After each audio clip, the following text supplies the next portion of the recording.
그날 밤 내 남편 박국헌은 어린 내연녀에게 프러포즈하기 위해 우리 집에서 화려한 촛불이 반짝이는 로맨틱한 저녁 식사를 준비했다. 내가 허리가 휘도록 먼 곳으로 출장을 간 사이 그는 내가 CCTV를 확인하고 변호사와 함께 갑자기 돌아와 그와 그 여자의 얼굴을 새하얗게 질리게 할 한마디를 던질 것이라고는 꿈에도 생각지 못했을 것이다. 마침 잘 됐네. 이렇게 멋진 공간을 준비했다니. 우리 여기서 로맨틱하게 이혼 서류에 도장 찍을까? 내 평생 이렇게 어처구니 없고 쓰라린 상황에 부닥치게 될 줄은 상상도 못했다. 내 이름은 안지혜. 친구들로부터 팔자 좋다는 놀림을 받곤 하는 건축가다. 잘생긴 외모에 말솜씨까지 좋은 박국헌 같은 남자와 결혼했으니 말이다. 우리의 결혼 생활은 6년째였다. 길지 않은 시간이지만 내 인생의 평온한 안식처를 찾았다고 믿기에는 충분한 시간이었다. 우리가 사는 이 평창동의 고급 주택은 나의 피와 땀, 나의 열정이 담긴 곳이다.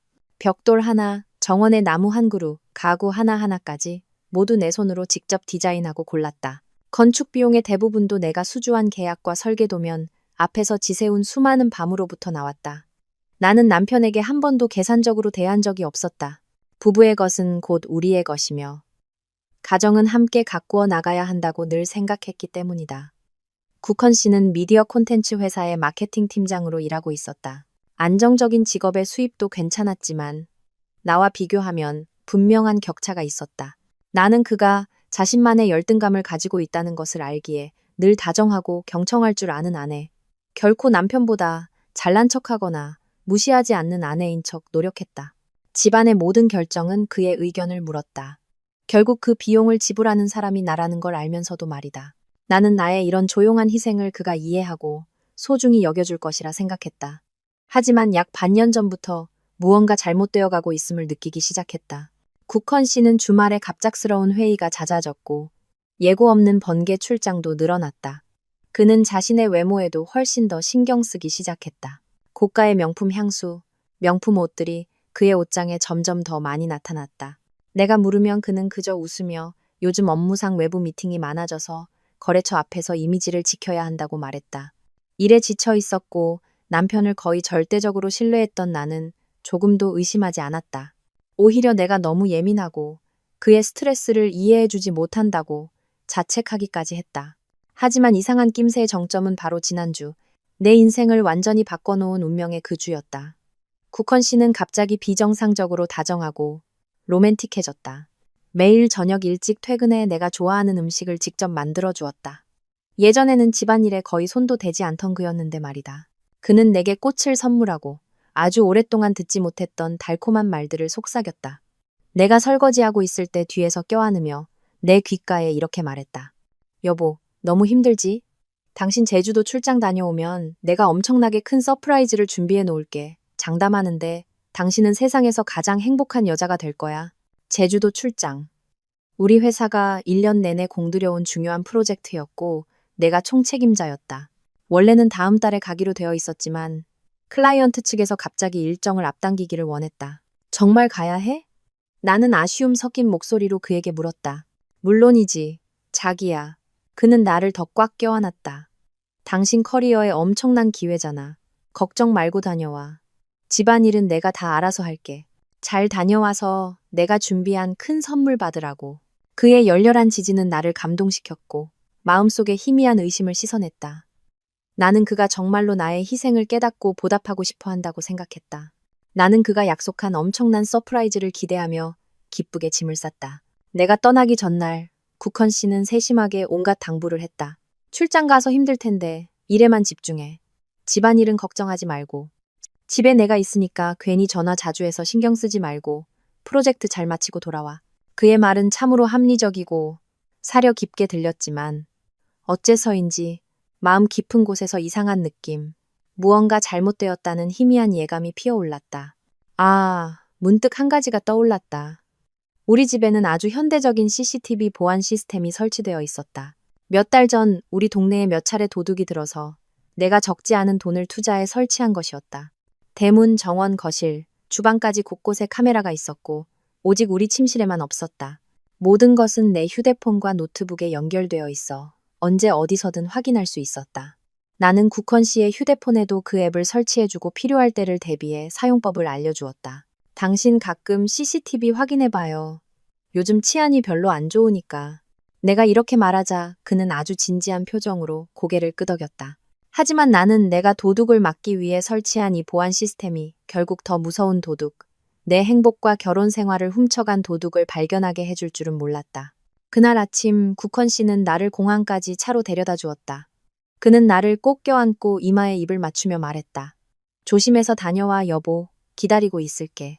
보안 검색대 너머로 그의 모습이 점점 사라지는 것을 보면서도 나는 마음속에서 피어오르는 불안감을 떨쳐낼 수 없었다.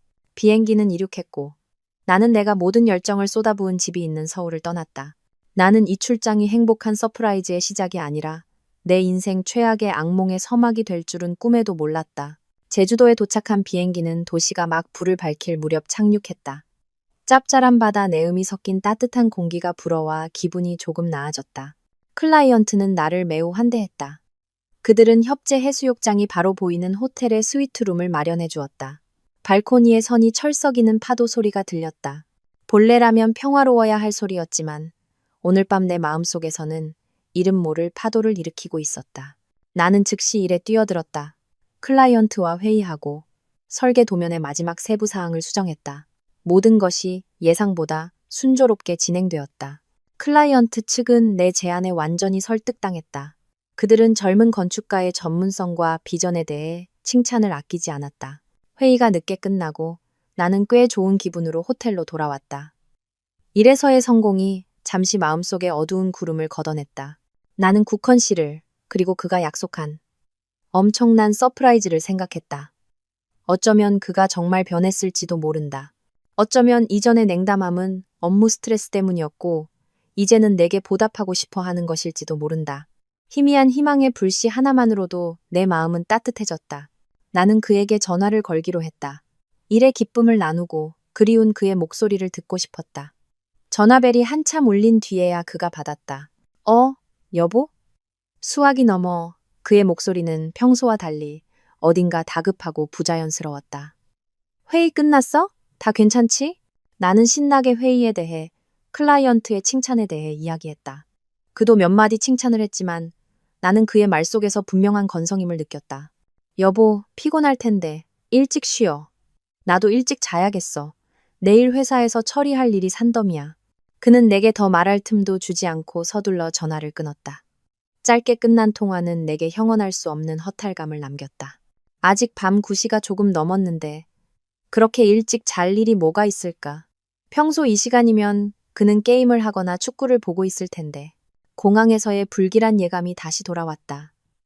이번에는 더욱 뚜렷하고 강렬하게, 하지만 지금 내게 그것은 역겨움, 형언할 수 없는 치욕일 뿐이었다. 나는 컴퓨터 앞에 미동도 없이 앉아 있었다. 온몸이 차갑게 식었다. 울지도 소리치지도 않았다. 눈물은 이미 말라버린 듯했고 고통은 돌처럼 굳어버린 듯했다. 이것이 그가 내게 준비한 엄청난 서프라이즈였구나. 너무나 크고 너무나 잔인한 서프라이즈. 내 심장에 똑바로 칼을 꽂아 깊이 후벼파고 모든 것을 갈아버리는 것과 같았다. 샤워 가운을 걸치고 발코니로 나갔다. 칠흑 같은 밤바다에는 멀리 고기잡이 배들의 불빛만이 길리는 별처럼 반짝였다. 나는 국헌 씨의 당부를 떠올렸다. 괜히 전화 자주 해서 신경 쓰지 마. 언뜻 들으면 배려심 가득한 당부였지만 곱씹어 보니 무언가 이상했다. 왜 그는 내가 전화하는 것을 원치 않았을까? 왜 그는 내가 집안일에 조금도 신경 쓰지 않고 일에만 완전히 집중하기를 바랐을까? 미친 생각이 문득 머리를 스쳤다. CCTV, 맞다. 내게는 보안 시스템이 있었다. 남편을 너무 믿었기에 생각지도 못했지만 지금은 이 불안감을 해소해줄 유일한 것이었다. 나는 스스로를 비웃었다. 영화를 너무 많이 봐서 망상에 빠진 거겠지. 분명 아무 일도 없을 거야. 그는 집에서 책을 읽거나 TV를 보고 있겠지. 하지만 일단 싹튼 생각은 좀처럼 꺼지지 않았다. 그것은 마치 벌레처럼 서서히 내 마음을 갉아먹었다. 나는 방으로 돌아와 노트북을 열었다. 비밀번호를 입력하는 손이 약간 떨렸다. 그냥 잠깐만 보는 거야. 모든 게 괜찮다는 것. 남편이 집에 안전하게 있다는 것을 확인하고 마음 편히 잠들기 위해서라고 스스로에게 말했다. CCTV 앱의 로그인 화면이 나타났다. 나는 깊은 숨을 들이쉬고 떨리는 검지로 거실 아이콘을 향해 움직였다. 클릭하고 기다렸다. 카메라 영상이 조금씩 속 터지게 느리게 로딩되기 시작했다. 심장이 점점 더 빨리 뛰기 시작했고 숨 막히는 긴장감이 나를 덮쳤다. 나는 무엇을 두려워하고 있는 걸까? 어쩌면 내가 오랫동안 희미하게 감지했지만 감히 인정하지 못했던 진실과 마주하는 것을 두려워하고 있는 걸까? 마침내 거실 카메라 영상이 선명하게 나타났다. 그리고 첫 순간 내 심장은 쿵 하고 내려앉았다. 두려움 때문이 아니라 예상치 못한 달콤한 감정 때문이었다. 평소 따뜻한 노란 조명만 있던 우리 거실이 지금은 수십 개의 반짝이는 촛불로 밝혀져 있었다. 촛불은 벽과 내가 아끼는 크림색 가죽 소파 위에서 춤을 추며 지극히 환상적이고 로맨틱한 분위기를 자아내고 있었다. 호두나무로 만든 커피 테이블 위에는 늘 어지럽게 쌓여있던 잡지 대신 아름다운 붉은 장미 꽃병이 놓여 있었다. 그 옆에는 2개의 크리스털 와인잔과 값비싼 샴페인을 차갑게 식히고 있는 은색 아이스 버킷이 있었다. 모든 것이 완벽하게 세세한 부분까지 섬세하게 준비되어 있었다. 나는 나도 모르게 미소를 지었다. 행복하면서도 약간은 자책하는 미소였다. 이것이 그가 말한 엄청난 서프라이즈였구나.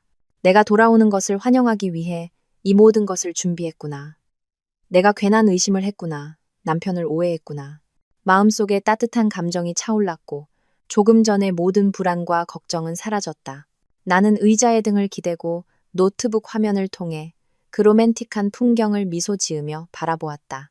내가 돌아왔을 때 그가 나를 껴안고 우리가 함께 이 멋진 저녁을 즐기는 장면을 상상했다.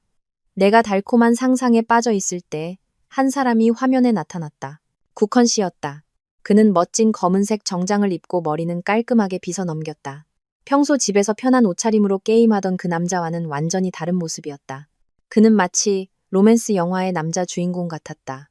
그는 방 안을 오가며 촛불 몇 개를 고치고 샴페인을 확인했다. 그의 표정에는 기대감과 약간의 긴장감이 서려 있었다.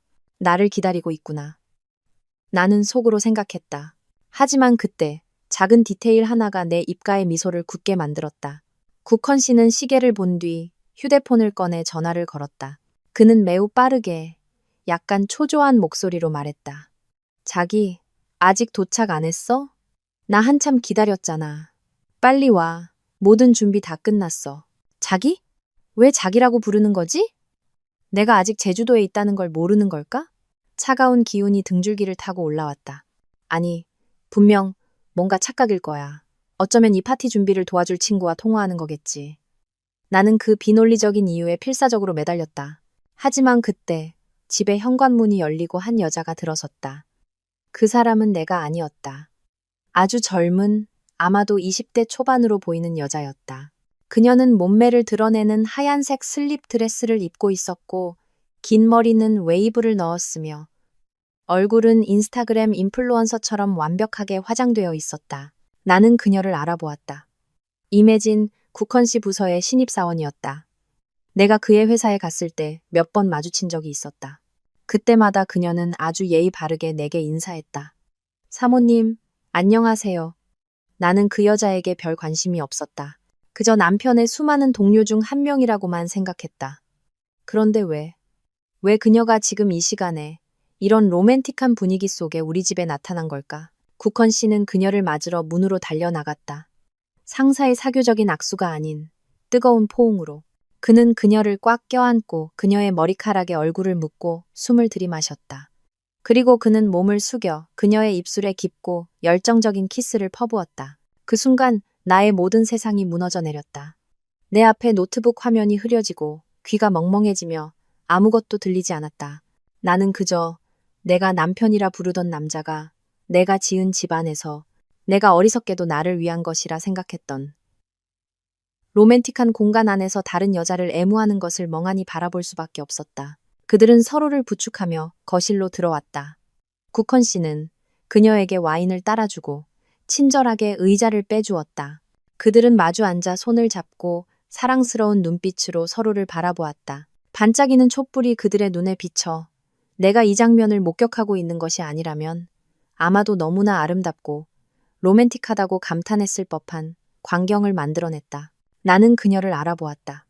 임혜진 국헌 씨 부서의 신입사원이었다. 내가 그의 회사에 갔을 때 몇 번 마주친 적이 있었다. 그때마다 그녀는 아주 예의 바르게 내게 인사했다. 사모님, 안녕하세요. 나는 그 여자에게 별 관심이 없었다. 그저 남편의 수많은 동료 중 한 명이라고만 생각했다. 그런데 왜 그녀가 지금 이 시간에 이런 로맨틱한 분위기 속에 우리 집에 나타난 걸까? 나는 그들을 보았다. 멀리서 한 여자가 차가운 화면을 통해 자기 인생의 비극을 목격하고 있다는 사실을 전혀 모른 채 자신들만의 세상에서 행복에 겨워하는 두 사람을. 촛불 아래의 파티는 나를 위한 것이 아니었고 어쩌면 이 결혼 생활 자체가 처음부터 나를 위한 것이 아니었을지도 모른다. 나는 깊은 숨을 쉬려 했지만 공기가 폐로 들어오지 않는 것 같았다. 목이 메고 뼛속까지 시린 감각이 온몸을 지배했다. 나는 손을 들어 노트북의 화면 녹화 기능을 켰다. 업무상 위기 상황에 대처하는데 익숙한 사람의 냉철하고 잔인한 이성이 마음을 찢어놓는 고통을 압도하며 문득 깨어났다. 내가 왜 이러는지 몰랐다. 어쩌면 그저 무의식적인 반응, 이 뻔뻔한 배신에 대한 증거라도 남기려는 마지막 노력이었을 것이다. 화면 너머로 국헌 씨가 와인잔을 들고 예진을 보며 미소 짓는 것이 보였다. 아주 오랫동안 내가 그에게서 보지 못했던 미소였다. 진정한 행복과 만족의 미소. 예진아, 그의 목소리가 들렸다. 노트북 스피커를 통해 들리는 소리는 약간 잡음이 섞였지만 한마디 한마디 똑똑히 들릴 만큼은 충분했다. 건배하자. 우리를 위해서.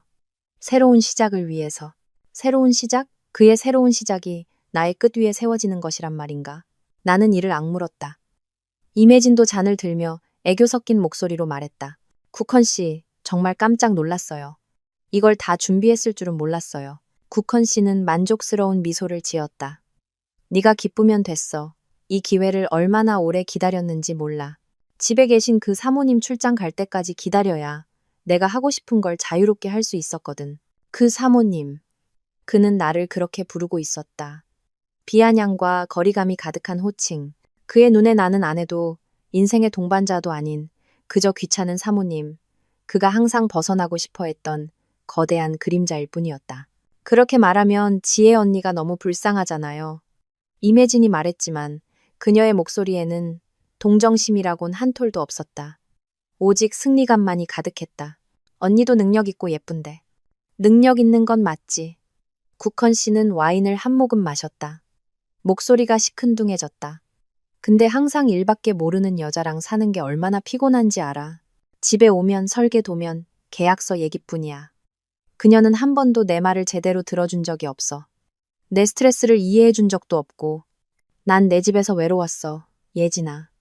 오직 너와 함께 있을 때만 난 진정으로 나 자신이 될 수 있었고 사랑받고 존중받는다고 느꼈어. 그가 내뱉는 말 한마디 한마디가 내 가슴을 망치로 내리치는 것 같았다. 내가 일 중독이라고? 내가 그의 말을 듣지 않았다고? 가족을 위해 더 많은 시간을 보내려고 대기업에서의 승진 기회를 포기하고 작은 회사로 옮긴 사람이 누구였지? 그가 회사에서의 어려움과 불공평함에 대해 하소연할 때 밤을 새워가며 들어준 사람이 누구였지? 내 인맥을 이용해 그가 오늘날의 팀장 자리에 오를 수 있도록 뒤에서 조용히 도와준 사람이 누구였지? 나의 모든 희생이 그의 입을 통해 죄가 되고 그가 바람을 피운 이유가 되었다. 그의 뻔뻔함은 상상의 한계를 넘어섰다. 그들은 계속해서 대화를 나누었고 그들의 달콤한 말과 애정어린 몸짓은 수천 개의 바늘이 되어 내 살을 찔렀다. 그리고 가장 잔인한 순간이 찾아왔다. 국헌 씨가 갑자기 일어섰다. 그는 임혜진 옆으로 다가가 그녀의 손을 잡고 그녀의 눈을 깊이 들여다보았다. 그가 한쪽 무릎을 꿇는 순간 내 온몸이 얼어붙었다. 나는 무슨 일이 일어날지 알았다. 그는 양복 주머니에 손을 넣어 잡고 붉은 벨벳 상자를 꺼냈다. 그가 상자를 열자 안에서 다이아몬드 반지가 촛불 아래 반짝였다. 나는 그 반지를 알아보았다. 지난주 그의 신용카드 명세서에서 유명 보석상에서 결제된 큰 금액을 보았다. 내가 묻자 그는 어머니 생신 선물을 미리 산 것이라고 했다. 또 다른 거짓말. 내연녀에게 프러포즈할 반지를 사기 위한 뻔뻔한 거짓말. 임혜진. 국헌 씨의 목소리는 장엄하고 감동적으로 변했다. 나와 결혼해 줄래? 내가 약속할게. 그녀와의 관계는 곧 끝낼 거야. 이혼하고 너에게 제대로 된 이름, 진짜 가정을 만들어줄게. 사랑해. 임혜진은 손으로 입을 가렸고 눈에는 눈물이 그렁그렁 맺혔다. 그녀는 정신없이 고개를 끄덕였다. 네, 그럴게요.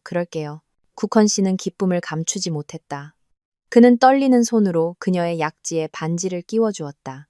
그리고 그는 일어나 그녀를 꼭 껴안았고 그들은 다시 한번 뜨거운 키스를 나누었다. 나는 내 인생의 비극이 가장 생생하고 잔인하게 상영되는 것을 멍하니 지켜보았다. 마침내 내 눈에서도 눈물이 흘렀지만 뜨겁거나 쓰라리지 않았다. 얼음처럼 차가웠다. 마지막 절망의 눈물이 돌처럼 굳어버린 것이다. 사랑, 믿음, 희망, 내 안의 모든 것이 오늘 밤 죽었다. 더 이상 고통을 느끼지 않았다.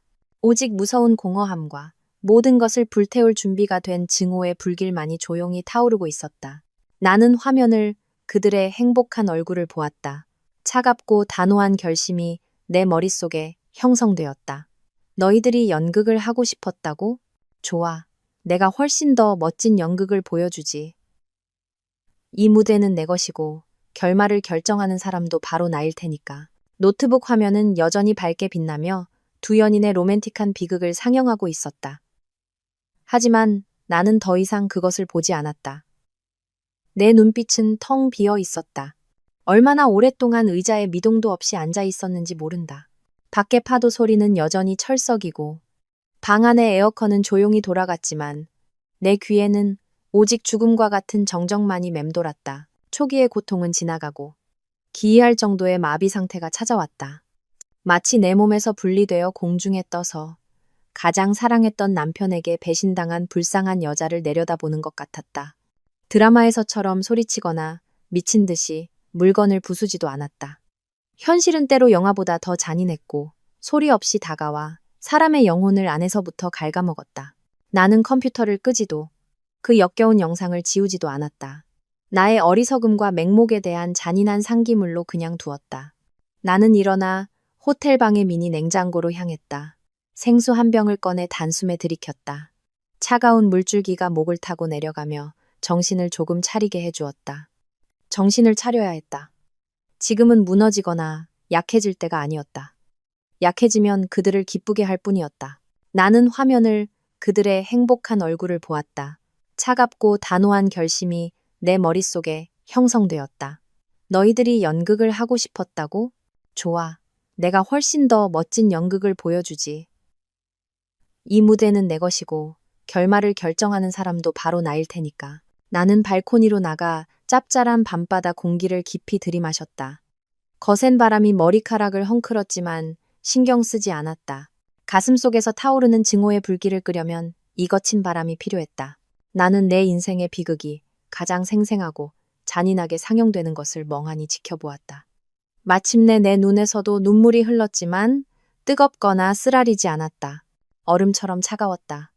마지막 절망의 눈물이 돌처럼 굳어버린 것이다. 사랑, 믿음, 희망, 내 안의 모든 것이 오늘 밤 죽었다. 더 이상 고통을 느끼지 않았다. 오직 무서운 공허함과 모든 것을 불태울 준비가 된 증오의 불길만이 조용히 타오르고 있었다. 침착해야 했다. 아주 침착하게. 이 고통을 힘으로 바꾸고 이 분노를 완벽한 계획으로 만들어야 했다. 그들이 저지른 모든 것에 대해 대가를 치르게 할 계획. 가장 비싼 대가를. 나는 방으로 돌아와 휴대폰을 들었다. 손가락이 빠르게 연락처를 훑다가 한 이름에서 멈췄다. 최수연 변호사. 수연 언니는 유능한 변호사일 뿐만 아니라 나의 가장 친한 친구였다. 나보다 10살 가까이 많았고 강인하고 날카로우며 의리 넘치는 멋진 싱글 여성이었다. 언니는 과거에 고통스러운 이혼을 겪었고 그 경험이 언니를 더욱 강하게 만들고 항상 약한 여성들의 편에 서게 했다. 이제 어떻게 해야 할까? 당장 돌아가서 집에 쳐들어가 난리를 피우고 그 두 인간에게 본때를 보여줄까? 아니, 그건 하책이다. 그렇게 하면 순간의 분노는 풀리겠지만 그 후에는 국헌 씨는 딱 잡아뗄 것이고 내가 괜한 질투를 한다고 말할 것이다. 그 여자는 조강지처에게 억울하게 당하는 피해자 역할을 할 것이다. 나는 모든 사람의 눈에 미친 여자, 통제불능의 여자로 비칠 것이다. 그리고 가장 중요한 것은 그들에게 준비할 시간, 재산을 빼돌릴 시간, 나에게 대처할 방법을 생각할 시간을 주게 될 것이다. 그런 일은 절대 용납할 수 없었다. 여보세요, 지혜야. 이 시간에 웬일이야? 무슨 급한 일 있어? 익숙한 언니의 목소리를 듣자 내가 애써 세운 냉정한 방벽이 순식간에 무너질 것 같았다. 목이 메어 간신히 한마디를 내뱉었다. 언니, 자정이 거의 다 된 시간이었다. 이 시간에 전화하는 것이 실례라는 것을 알았지만 지금 기댈 사람은 언니밖에 없었다. 나는 통화 버튼을 눌렀다. 심장이 조금 더 빨리 뛰었다. 벨이 한 번 울리자마자 수화기 저편에서 목소리가 들렸다. 언니의 목소리는 평소처럼 단호하고 또렷했다. 나는 언니에게 모든 것을 털어놓았다. 국헌 씨의 변화, 갑작스러운 출장, 그리고 방금 CCTV를 통해 목격한 장면까지 하나도 숨기지 않고 나는 마치 다른 사람의 이야기를 하듯 아무런 감정 없는 기계적인 목소리로 이야기했다. 수연 언니는 내 말을 한마디도 끊지 않고 처음부터 끝까지 조용히 들어주었다. 내 이야기가 끝나자 수화기 저편에서 잠시 침묵이 흘렀다. 언니가 깊은 숨을 내쉬는 소리가 들렸다. 그리고는 흔한 위로의 말 대신 나를 깜짝 놀라게 한 한마디를 던졌다. 잘 됐네. 드디어 정신 차렸구나. 네? 언니. 나는 놀랐다. 그 자식, 내가 예전부터 의심했어. 그 번지르르한 외모랑 말솜씨, 나한테는 안 통하거든. 근데 그때는 네가 사랑에 빠져서 내가 뭐라고 해도 안 믿었을 거 아니야. 뭐, 늦게라도 안 게 어디야. 지금은 울고 있을 때가 아니야. 잘 들어. 언니의 목소리는 강철처럼 단호해졌다. 첫째, 그 영상 저장했어? 네. 따로 폴더에 저장했어요. 좋아. 당장 USB, 클라우드, 예비 이메일 계정 같은 여러 곳에 백업해. 증거가 가장 중요해. 절대 잃어버리면 안 돼. 알겠어요, 언니. 둘째, 절대로 그놈한테 전화하거나 문자 보내지 마. 네가 알아챘다는 걸 알게 해서는 안 돼. 그냥 아무 일 없는 척해. 오늘 밤은 실컷 즐기라고 내버려둬. 하지만 전 못하겠어요. 해야 해. 수연 언니가 말을 잘랐다. 지금 네가 섣불리 움직이면 모든 걸 망치는 거야. 그놈들이 방심하게 만들어야 해. 네가 조용할수록 그놈들은 경계하지 않을 거야. 그럼 전 이제 어떻게 해야 해요? 네가 지금 할 일은 푹 자는 거야. 내일 아침 6시에 공항으로 가. 내가 서울로 돌아오는 가장 빠른 비행기표를 예약해뒀어. 나머지는 내가 알아서 할게. 언니 하지만은 없어. 내가 공항에서 기다리고 있을게. 서류는 준비됐어. 넌 그냥 와서 도장만 찍으면 돼. 그리고 우리만의 연극을 시작하는 거야. 수연 언니의 마지막 말은 자신감과 결단력으로 가득 차 있었다. 그것은 마치 진정제처럼 나를 다시 평온하게 만들었다. 그래, 나는 혼자가 아니었다. 내게는 언니가 있었다. 전화를 끊고 나는 수연 언니가 시킨 모든 것을 따랐다. 영상을 백업하고 컴퓨터를 껐다. 침대에 누웠지만 잠을 이룰 수 없었다. 머릿속은 여전히 복잡했지만 더 이상 절망적인 고통이 아니라 다가올 싸움을 위한 계산으로 가득 차 있었다. 서류는 준비됐어. 수연 언니는 무엇을 준비했을까? 이 싸움은 어떻게 전개될까? 그리고 과연 나는 끝까지 갈 만큼 강할까? 밤새 잠 못 이루고 뒤척였다. 호텔방이 새하얀 천장을 멍하니 바라보았다.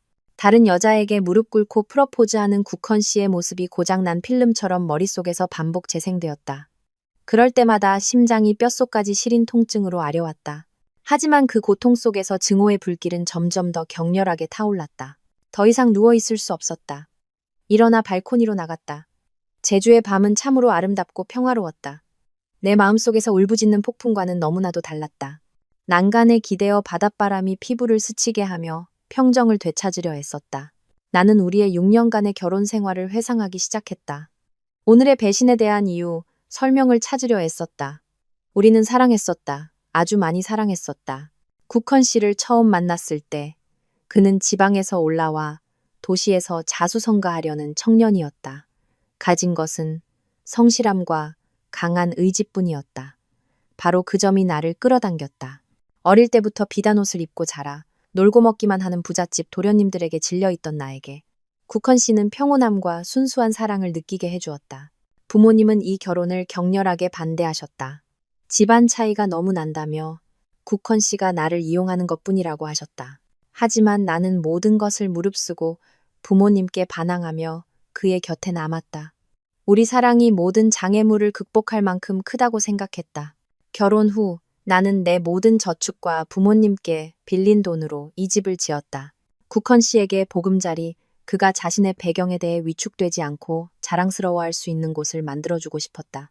또한 아버지의 인맥을 조용히 이용해 국헌 씨의 승진을 도왔다. 그가 지금 가진 팀장 자리도 아버지의 도움이 없었다면 아마 몇 년은 더 걸렸을 것이다. 나는 이 모든 것을 조용히 생색내지 않고 했다. 오직 그를 사랑하고 그의 체면을 지켜주고 싶었기 때문이다. 나는 그렇게 많이 희생하고 이 가정을 위해 그렇게 많이 헌신했는데 결국 돌아온 것은 무엇인가? 배신, 거짓말, 그리고 내 집에서 당하는 치욕. 내가 어디서부터 잘못된 걸까? 너무 사랑하고 너무 믿었던 것이 잘못일까? 아니면 내가 너무 강하고 독립적이어서 그가 위축감을 느끼게 한 것이 잘못일까? 모르겠다. 그리고 어쩌면 이제는 알 필요도 없을 것이다. 중요한 것은 진실이 드러났다는 것이다. 내가 온 마음을 다해 사랑했던 남자는 이기적이고 위선적이며 배신자일 뿐이었다. 내가 숭배했던 사랑은 나 혼자 쓰고 연출한 연극에 불과했다. 휴대폰 알람이 울리며 내 생각을 끊었다. 새벽 5시, 행동할 시간이었다. 더 이상 고통스러워하거나 자책할 시간이 없었다. 나는 샤워를 하고 단정한 오피스룩으로 갈아입었다. 평소보다 더 꼼꼼하게 화장하고 잠 못 이룬 밤에 다크서클을 컨실러로 가렸다. 가장 자신감 있고 강인한 모습으로 나타나고 싶었다.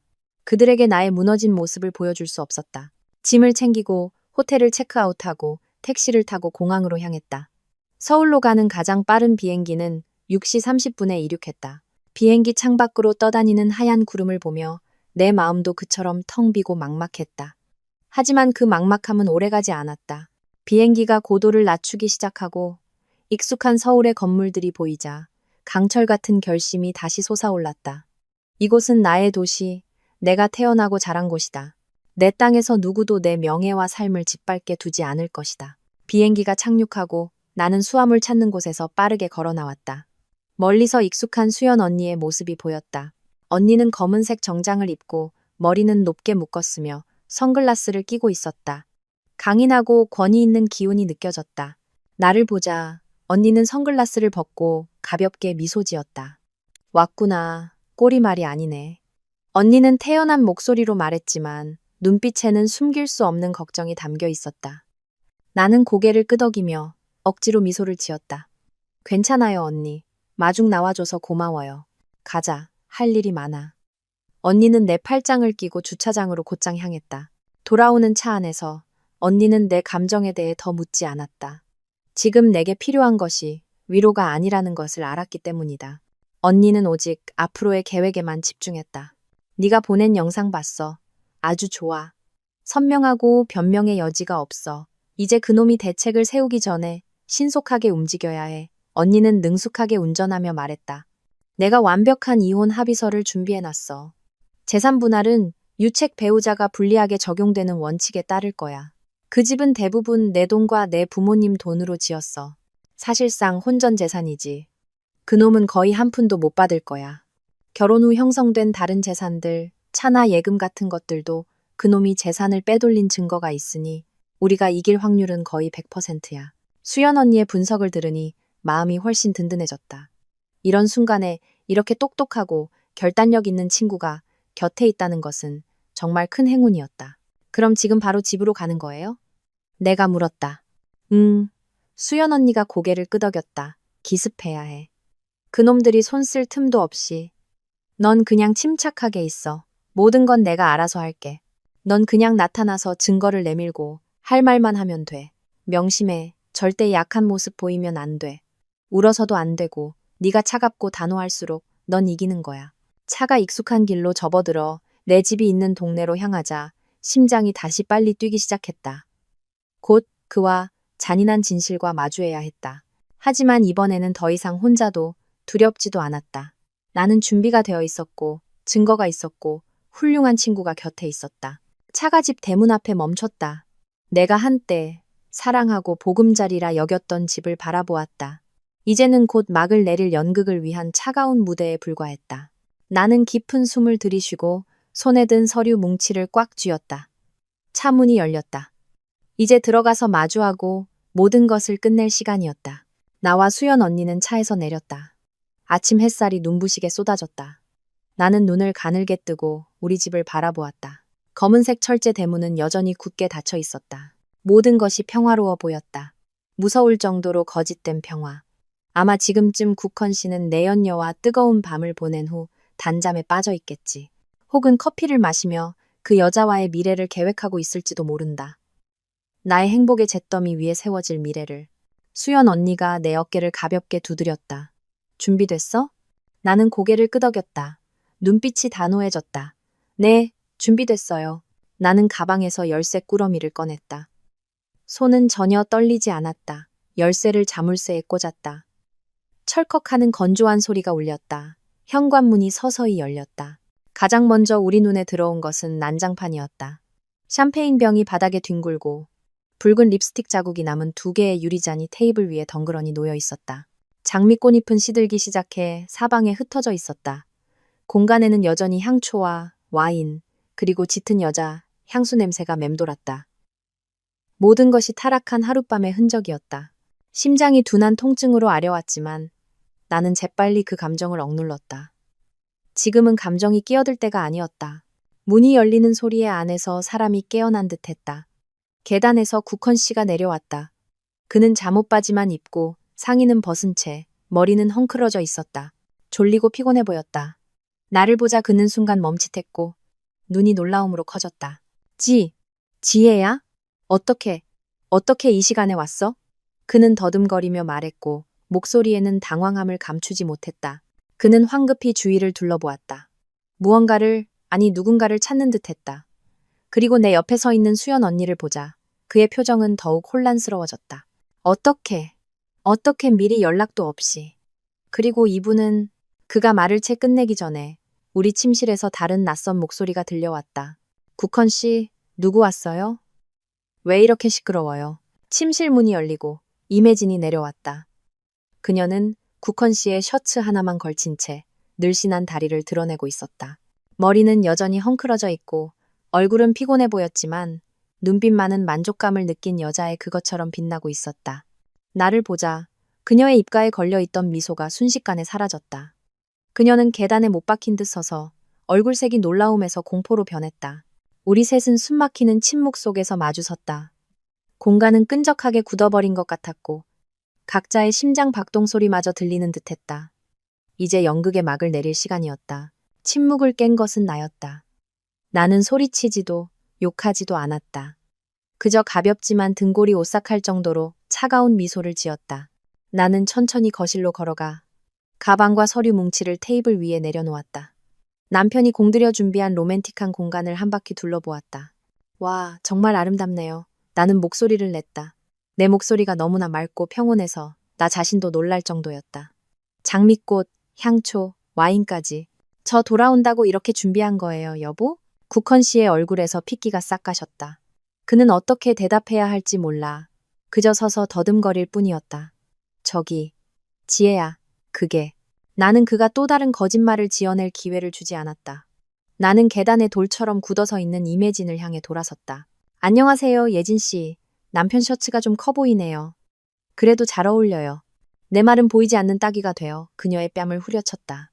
임혜진의 얼굴은 수치심과 분노로 붉어졌다.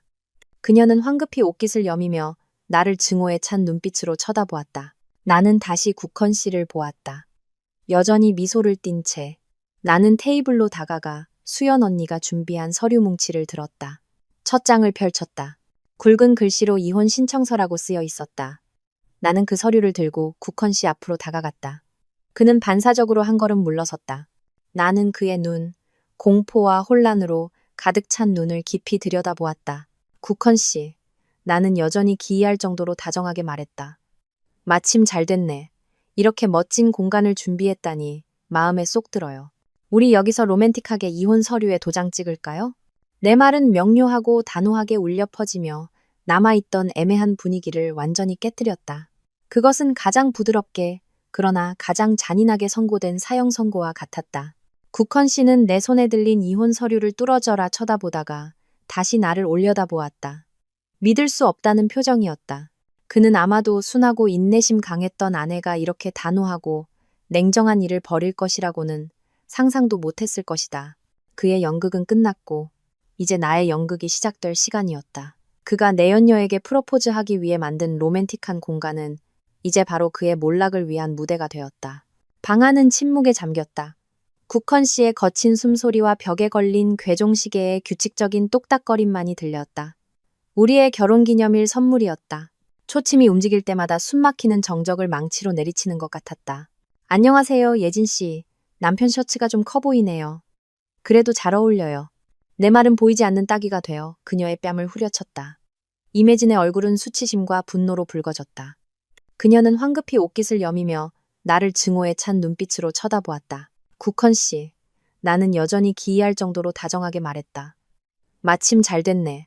이렇게 멋진 공간을 준비했다니 마음에 쏙 들어요. 우리 여기서 로맨틱하게 이혼 서류에 도장 찍을까요? 정신을 차린 것은 국헌 씨가 먼저였다. 그는 평정을 되찾으려 애썼지만 떨리는 목소리가 그의 내면의 공황 상태를 드러냈다. 지혜야, 너 지금 농담하는 거지? 이혼이라니, 왜 이렇게 갑작스러워?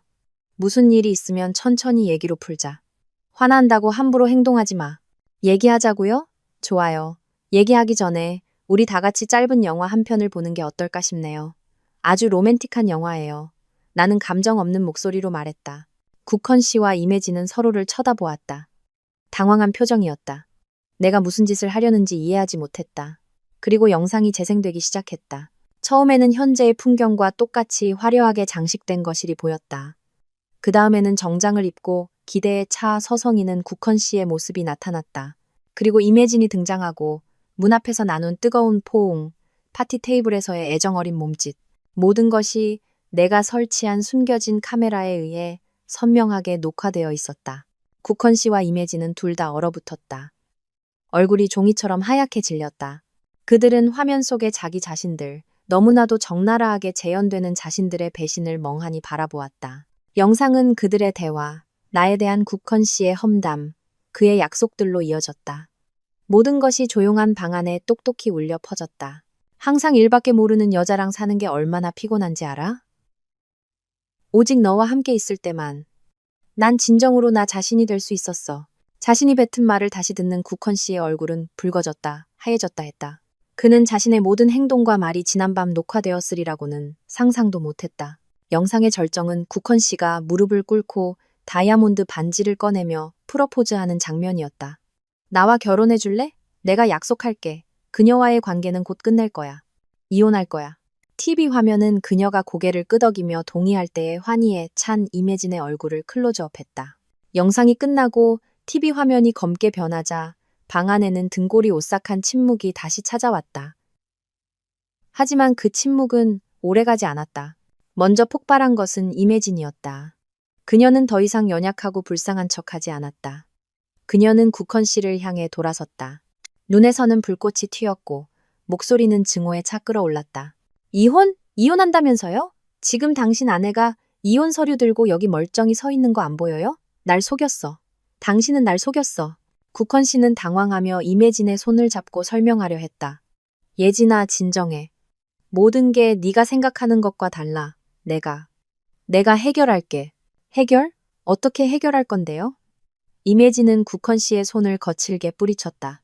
당신은 나한테 그 여자랑 오래전에 별거했다고 했잖아요. 그 여자는 집에서 그림자 같은 존재고 아무런 발언권도 없다고 했잖아요. 이 집도 당신 거고 당신 커리어도 당신 스스로 이룬 거라고 했잖아요. 전부 다 거짓말이었어.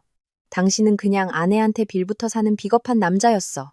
임혜진이 뱉어내는 말 한마디 한마디는 국헌 씨의 자존심을 난도질했지만 동시에 국헌 씨가 그녀를 속이기 위해 사용했던 모든 거짓말을 드러냈다. 미인을 얻기 위해 그는 자신에 대해 완전히 다른 이미지를 만들어냈던 것이다. 성공하고 부유하며 불행한 결혼 생활을 하는 남자. 바람 피우는 남자들의 너무나도 흔한 수법. 나는 팔짱을 낀 채 그들의 개싸움을 조용히 지켜보았다.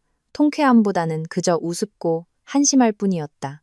나를 함께 배신했던 두 사람이 이제는 무너진 개인적인 이익 때문에 서로를 물어뜯고 있었다. 닥쳐. 국헌 씨는 마침내 참지 못하고 소리쳤다. 네가 뭘 알아? 너도 돈이랑 지위 때문에 나한테 온 거 아니었어? 어디서 고상한 척이야. 그래요. 나 돈 때문에 당신 만났어요. 임혜진도 지지 않았다. 그녀는 소리쳤다.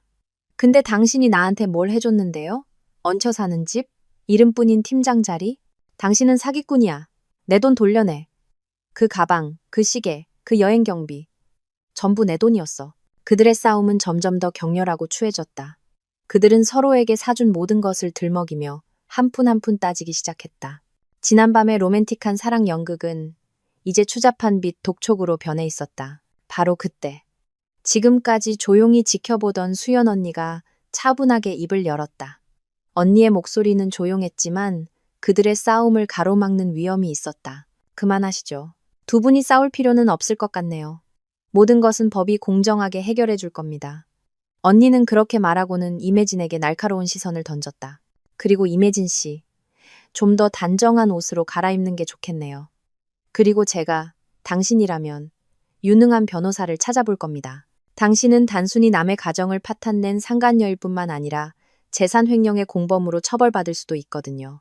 수연 언니의 말에 이매진은 입을 다물었다. 그녀는 언니를, 그리고 다시 나를 보았다. 눈빛은 공포로 가득 차 있었다. 아마 이제야 자신이 간단치 않은 상대를 건드렸다는 것을 깨달았을 것이다. 수연 언니가 말한 재산 횡령이라는 두 글자는 이매진의 얼굴에 찬물을 끼얹는 것과 같았다. 그녀는 더 이상 공격적인 태도를 유지하지 못하고 얼굴에 뚜렷한 공포심을 드러냈다. 횡령이라니요? 전 아무것도 몰라요. 그녀는 약한 목소리로 더듬거렸다. 수연 언니는 비웃었다. 모든 것을 쥐고 있는 자의 차가운 미소였다. 언니는 서류 뭉치에서 몇 장의 종이를 꺼냈다. 모른다고요? 그럼 제가 기억을 되찾게 도와주죠. 언니는 첫 번째 종이를 테이블 위에 올려놓았다. 이건 지난 6개월간 박국헌 씨의 신용카드 내역서입니다. 보시면 명품 매장, 고급 레스토랑, 5성급 리조트에서 사용된 큰 금액들이 많네요. 총액이 500만 원에 가깝습니다. 이 장소들 나측지 않으신가요? 이매진 씨. 이매진은 내역서를 보고 얼굴이 창백해졌다. 모두 국헌 씨가 그녀를 데려갔던 곳, 그가 사준 선물들이었다. 부인할 수 없었다. 이건 국헌 씨 돈인데 저랑 무슨 상관이에요? 그녀는 애써 반박했다. 박국헌 씨 돈이라고요? 수연 언니가 냉소적으로 웃었다. 틀렸습니다. 이 신용카드는 제 의뢰인인 안지혜 씨 명의의 가족카드입니다. 박국헌 씨는 사용자일 뿐이고 이 카드의 결제 계좌는 두 사람의 공동명의 계좌죠. 그 계좌의 대부분은 안지혜 씨의 수입으로 채워졌고요. 간단히 말해 당신은 지금 당신이 남편을 빼앗으려 하는 바로 그 여자의 피땀 어린 돈으로 사치를 부린 겁니다. 수연 언니의 말 한마디 한마디가 이매진에게 망치질처럼 꽂혔다. 그녀는 충격에 빠져 자신이 들은 말을 믿을 수 없었다. 그녀가 재벌이라고 기댈 수 있는 금광이라고 생각했던 남자가 사실은 아내에게 빌부터 사는 남자였다니. 그녀가 누렸던 호화로운 생활은 그가 베푼 것이 아니라 다른 여자에게서 간접적으로 빨아들인 것이었다. 아니야, 그럴 리 없어. 국헌 씨, 말 좀 해봐요. 이 여자가 하는 말 다 거짓말이라고 말해줘요. 이매진은 국헌 씨를 향해 구원을 청하는 눈빛을 보냈지만 국헌 씨는 그저 고개를 숙인 채 누구도 쳐다보지 못했다. 그의 침묵이야말로 가장 확실한 인정이었다. 실망과 굴욕감이 이매진의 얼굴에 뚜렷이 나타났다. 그녀는 속았다. 뻔뻔하게 속았다. 부유하고 성공한 남자의 사모님이 되겠다는 꿈은 산산조각 났다. 대신 그녀는 무능한 남자의 내연녀가 되었고 이제는 법적 문제에 휘말릴 위기에 처했다. 당신은 쓰레기야. 그녀는 소리치며 국헌 씨에게 달려들어 손톱으로 그의 얼굴을 마구 핥히었다. 날 속였어. 내 인생을 망쳤어. 내 돈 돌려내. 내 청춘 돌려내. 국헌 씨는 갑작스러운 공격에 얼굴을 가리며 비명을 질렀다. 놔. 미쳤어? 이거 놔. 어젯밤까지만 해도 뜨거웠던 연인이 이제는 상처 입은 짐승처럼 서로를 물어뜯는 광경은 실로 비극적이면서도 한심했다. 나와 수연 언니는 그저 조용히 지켜볼 뿐 누구도 말릴 생각이 없었다. 이것이 그들의 거짓과 배신에 대한 대가였다. 한바탕 몸싸움 끝에 이매진도 힘이 빠진 듯했다. 그녀는 뒤로 물러섰다. 머리는 헝클어지고 화장은 눈물과 땀으로 번져 있었다. 그녀는 참으로 비참해 보였다. 그녀는 국헌 씨를 마지막으로 쏘아보았다. 눈빛은 증오로 가득했다. 그리고는 나와 수연 언니를 공포와 원망이 섞인 눈으로 쳐다보았다. 그녀는 더 이상 아무 말도 하지 않고 황급히 자기 가방을 챙겨 집 밖으로 뛰쳐나갔다. 나가면서 한마디를 내뱉는 것을 잊지 않았다. 두고 봐. 내가 가만두지 않을 거야. 문이 쾅 닫히고 방 안은 마침내 조용해졌다. 이제 우리 셋만 남았다. 국헌 씨는 여전히 서 있었다.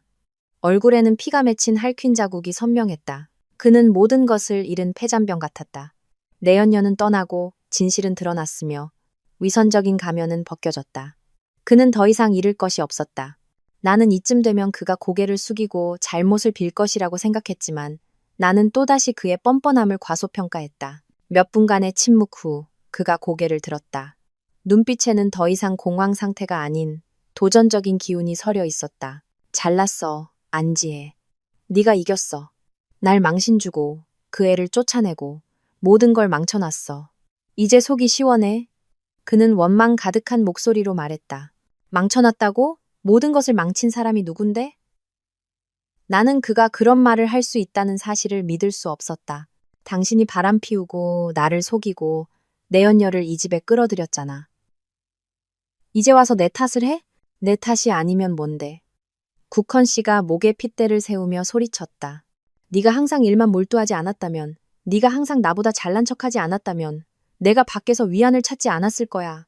다 너 때문이야. 이것이 그의 진짜 생각이었다. 그는 전혀 후회하지 않았고 자신의 잘못을 깨닫지 못했다.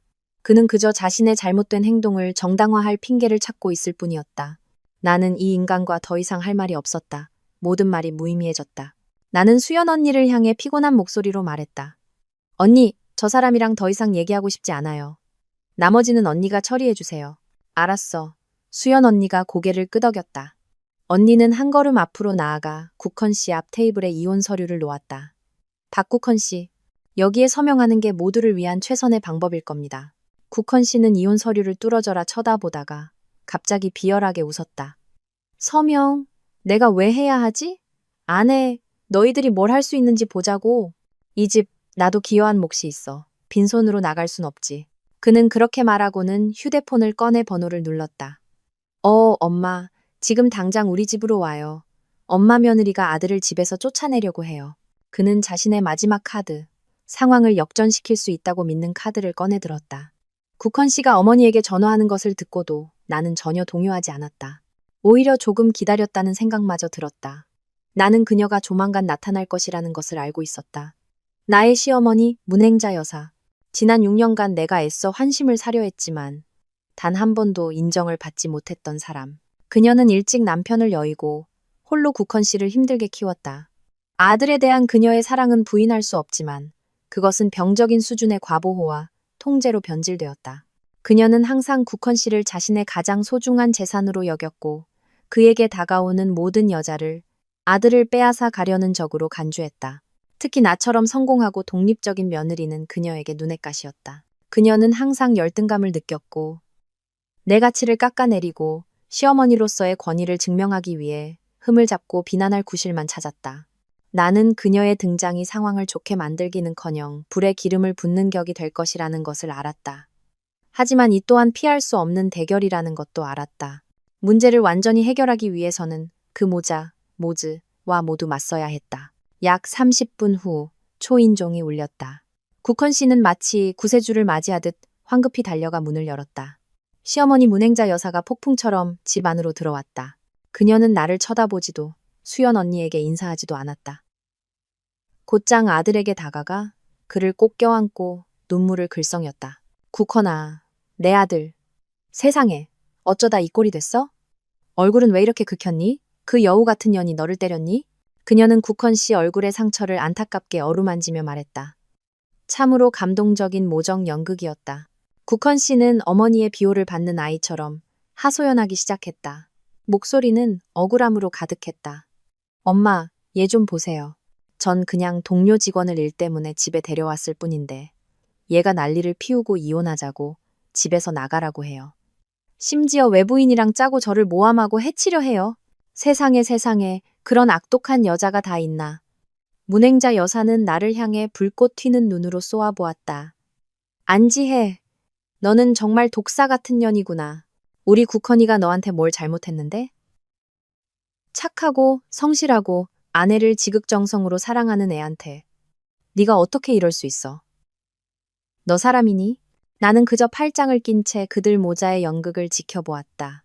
그들의 말은 너무나 어처구니 없어서 반박할 가치조차 느끼지 못했다. 수연 언니가 보다 못해 나섰다. 목소리는 차분했지만 단호했다. 어머님, 진정하시고 사실관계를 정확히 파악하시는 게 좋겠습니다.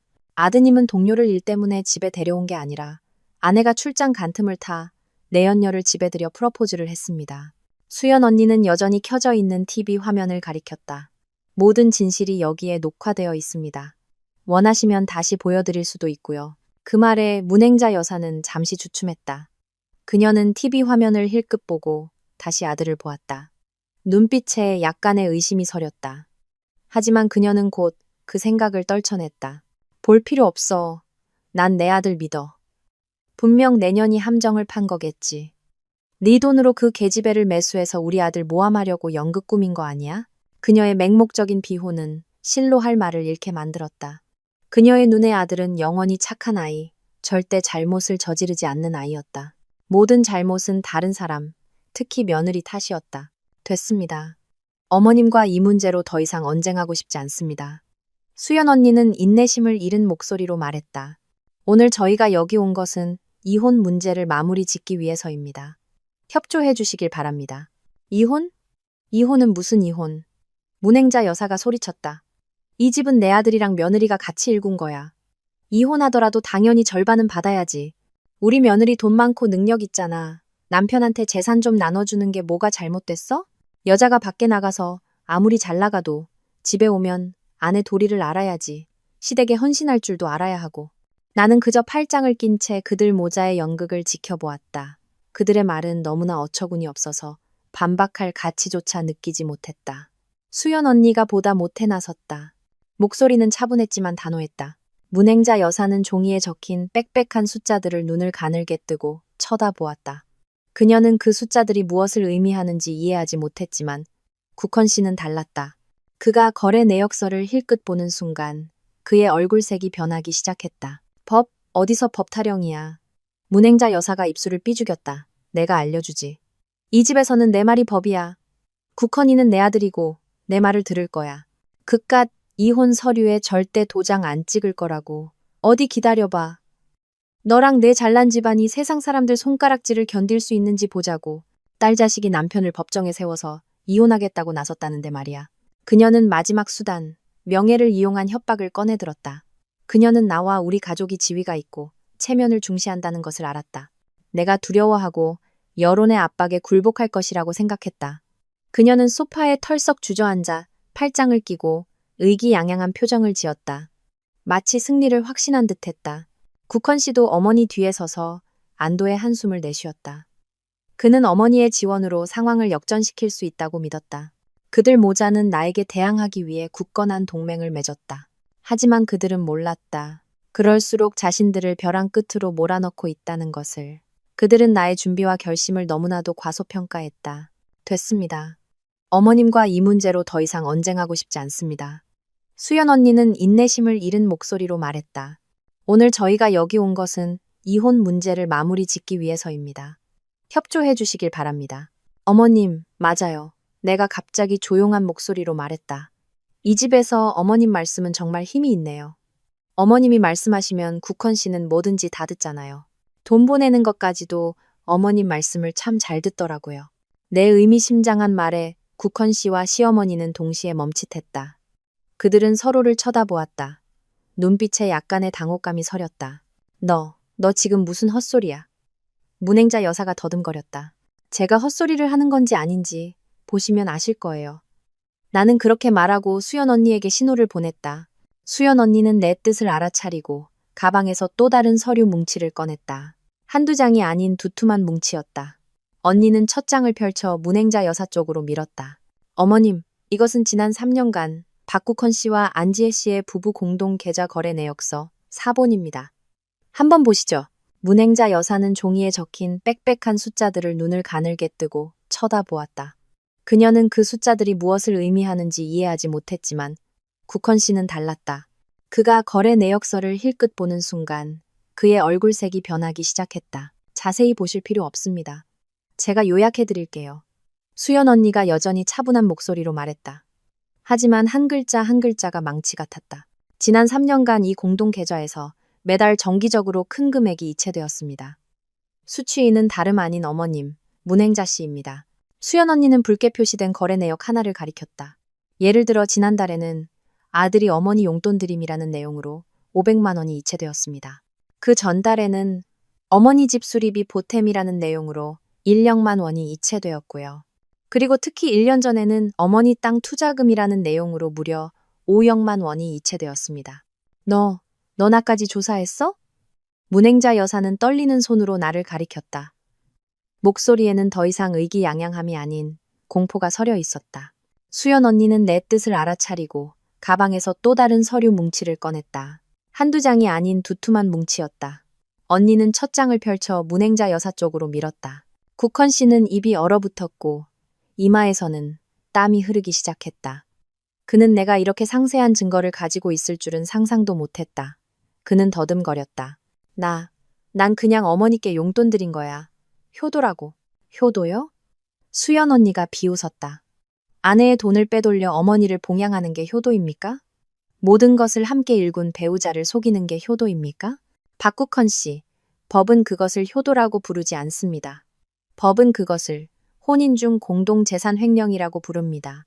3년간 거의 1억 원에 달하는 금액이라면 만약 안지혜 씨가 소송을 제기할 경우 당신과 어머님은 형사사건에 연루될 수도 있습니다. 형사사건이라는 두 글자는 그들 모자에게 벼락과 같았다. 문행자 여사는 의자에 주저앉았고 얼굴은 시체처럼 창백해졌다. 그녀는 아들에게서 돈을 받은 것이 이렇게 심각한 결과를 초래할 줄은 꿈에도 몰랐을 것이다. 국헌 씨는 제대로 서 있지도 못하고 의자 등받이에 기대야 했다. 그는 나를 보았다. 눈빛에는 더 이상 도전이 아닌 두려움과 애원이 담겨 있었다. 문행자 여사는 종이에 적힌 빽빽한 숫자들을 눈을 가늘게 뜨고 쳐다보았다. 그녀는 그 숫자들이 무엇을 의미하는지 이해하지 못했지만 국헌 씨는 달랐다. 그가 거래 내역서를 힐끗 보는 순간 그의 얼굴색이 변하기 시작했다. 어머님 틀리셨어요. 그때 내가 입을 열었다. 첫째, 이 집은 대부분 제 돈과 저희 부모님이 주신 돈으로 지었고 제 혼전 재산입니다. 박국헌 씨는 거의 기여한 바가 없습니다. 둘째, 지난 6년간 이 가정의 주된 경제적 기여자는 제가 아니라 박국헌 씨가 아닌 저였습니다.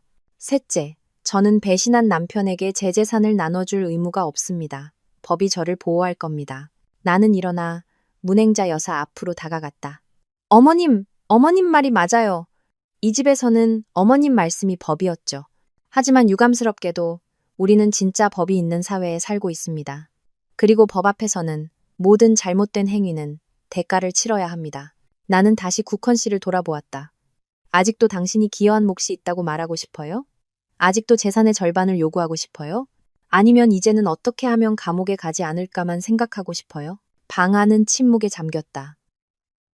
그들의 오만과 자만은 반박할 수 없는 증거 앞에 완전히 박살났다. 그들은 스스로 판 무덤에 빠진 것이다. 그들이 나를 협박하기 위해 만든 연극은 결국 자신들의 범죄를 고발하는 증거가 되었다. 나는 이것이 아직 끝이 아니라는 것을 알았다. 내게는 아직 마지막 비장의 카드가 있었다. 박국헌이라는 남자의 마지막 남은 자존심마저 완전히 무너뜨릴 비장의 카드. 재산 은닉에 대한 증거는 국헌 씨 모자에게 큰 충격을 주었다. 주도권을 쥐고 심판자 행세를 하던 그들은 이제 판결을 기다리는 죄인의 신세로 전락했다. 문행자 여사는 더 이상 큰 소리치지 못하고 의자에 앉아 몸을 웅크린 채 가끔 두려운 눈으로 수연 언니를 쳐다볼 뿐이었다. 국헌 씨는 동상처럼 서서 땀을 비오듯 흘리고 있었다. 그는 막다른 골목에 몰렸다는 것을, 더 이상 물러설 곳이 없다는 것을 알았다. 하지만 그 남자의 영혼 깊은 곳에는 아직 자존심이라는 마지막 보루, 최후의 고집이 남아있는 듯했다. 그가 고개를 들어 나를 보았다. 목소리는 쉬어 있었고 도전적인 기운이 섞여 있었다. 알았어. 돈 문제는 내가 잘못했어. 책임질게. 하지만 안지혜, 내가 완전히 빌부터 먹기만 했다고 생각하지 마. 오늘날 내가 가진 마케팅 팀장 자리는 순전히 내 능력으로 얻은 거야. 너와는 아무 상관없어. 그는 마치 자신의 마지막 자부심에 매달리듯 그 말을 내뱉었다. 결혼에 실패하고 아내를 비열하게 대했지만 적어도 자신은 일에서는 성공한 남자, 진정한 가치를 지닌 남자라는 것을 증명하고 싶어 했다. 그 말을 듣고 나는 화가 나기보다는 그저 가여웠다. 그는 여전히 자신을 속이고 있었다. 나는 한때 그의 그 연약한 자존심을 지켜주려 애썼다. 그가 상처받지 않기를, 아내보다 못하다는 느낌을 받지 않기를 바랐기에 몇 년 동안 비밀을 지켜왔다. 하지만 오늘 그가 모든 것을 짓밟고 더 이상 어떤 존중도 받을 자격이 없게 된 지금, 그 비밀은 더 이상 존재할 이유가 없었다. 당신 능력이라고요? 나는 약간의 비아냥을 섞어 되물었다. 박국헌 씨, 정말 그 자리를 당신 능력으로 얻었다고 생각해요? 국헌 씨는 자존심이 상한 듯 미간을 찌푸렸다. 무슨 뜻이야? 그럼 아니란 말이야. 난 열심히 일했고 회사에 수많은 계약을 따냈어. 모두가 인정하는 사실이야. 맞아요. 당신은 열심히 일했죠. 나는 고개를 끄덕였다. 하지만 왜 그렇게 큰 거래처들이 당신과 쉽게 계약했는지, 왜 그렇게 까다롭기로 소문난 사장님이 당신을 예뻐하며 그렇게 빨리 팀장 자리까지 올려줬는지 궁금해 본 적 없어요? 그때 당신은 경험도 별로 없는 평사원이었는데 내 질문에 국헌 씨는 멈칫했다. 아마 그도 비슷한 의문을 품은 적이 있었겠지만 자만심 때문에 무시했을 것이다. 그는 항상 자신이 유능하고 사업 수완이 좋아서라고 생각했다. 그 이유는, 나는 잠시 말을 멈추고 그의 눈을 똑바로 쳐다본 뒤 잔인한 진실을 밝혔다. 우리 아버지 한성그룹 안 회장님께서 3년 전 당신 회사가 파산 위기에 처했을 때 25억 원을 투자해서 살려낸 최대 주주이기 때문이에요. 방안은 다시 한번 침묵에 잠겼다. 하지만 이번 침묵은 더욱 무겁고 무서웠다. 문행자 여사는 입을 떡 벌리고 눈을 동그랗게 뜬 채 나를 보았다. 믿을 수 없다는 표정이었다. 국헌 씨는 온몸이 돌처럼 굳었다. 얼굴에는 핏기가 하나도 없었고 입술은 움직였지만 아무 말도 나오지 않았다. 거짓말이야. 그는 거의 죽어가는 사람처럼 힘없이 속삭였다. 거짓말이라고요? 제가 거짓말을 할 필요가 있을까요? 수연 언니가 이때 나섰다. 언니는 서류 뭉치에서 한성그룹의 붉은 직인이 찍힌 투자 계약서와 아버지의 서명이 담긴 서류를 꺼냈다. 박국헌 씨, 확인해 보시죠.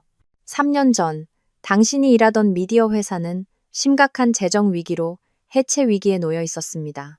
그때 안 회장님께서 사위가 실직하는 것을 원치 않으시고 당신의 체면을 지켜주기 위해 조용히 도움의 손길을 내미셨습니다. 거액을 투자하셨을 뿐만 아니라 회사 경영진에게 당신이 성장할 수 있도록 최상의 조건을 마련해달라고 요구하셨죠.